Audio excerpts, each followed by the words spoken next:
दिल और दिमाग की हिला देने वाली कहानी। एक शहर के पास एक जंगल था जहां दो भिखारी रहा करते थे। क्योंकि उनके पास रहने के लिए कोई घर नहीं था, इसलिए जंगल को ही उन्होंने अपना घर बना लिया था।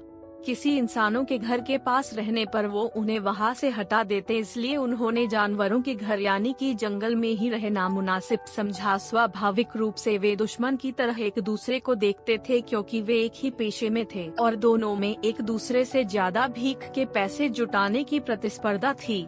दोनों भिखारियों में से एक अंधा था और एक लंगड़ा था, और वे हमेशा अपने ग्राहकों भीख देने वाले लोग को लेकर झगड़ते रहते थे। आप नहीं जानते कि भिखारी आपके बारे में क्या बातें करते हैं। उनके अपने ग्राहक हैं, उनके अपने क्षेत्र हैं। वे दोनों भिखारी लगातार लड़ रहते थे। उन्हें एक दूसरे के कारण बड़ा संघर्ष और प्रतिस्पर्धा करनी पड़ती थी भीख मांगने में, इसलिए वो दोनों भिखारी सालों से दुश्मन थे। ये दुश्मनी ऐसे ही चलती रहती, लेकिन एक दिन जंगल में आग लग गई।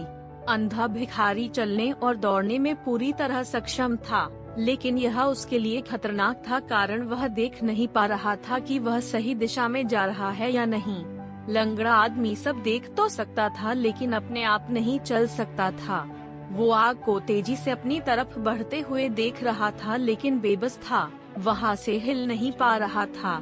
आग इतनी तेजी से फैल रही थी और हवाएं इतनी तेज थीं, लेकिन वह देख सकता था कि अभी भी बाहर निकलने की संभावना थी।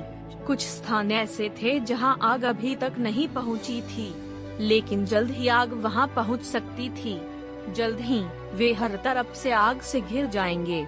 वे दोनों अपना सारा विरोध, प्रतिस्पर्धा भूल गए। यह लड़ने का समय नहीं था, यह एक होने का समय था। और उस अंधे ने लंगड़े को अपने कंधे पर उठा लिया और वे एक शरीर की तरह काम करने लगे। अब उनकी आंखें थीं और उनके दोनों पैर थे।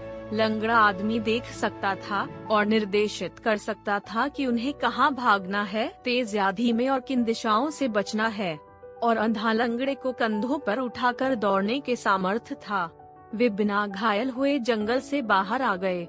यह प्राचीन कहानी आपके दिमाग और आपके दिल के बारे में है। आपका दिल देख सकता है, लेकिन कह नहीं सकता। आपका दिमाग कह सकता है, लेकिन देख नहीं सकता। यदि आप अपने दिल और दिमाग को, अपने प्रेम और तर्क को करीब लाने में सक्षम हैं, अपने अनुभव और अभिव्यक्ति को करीब लाने में सक्षम हैं, तो शायद मन भी कुछ महत्वपूर्ण कर सकता है।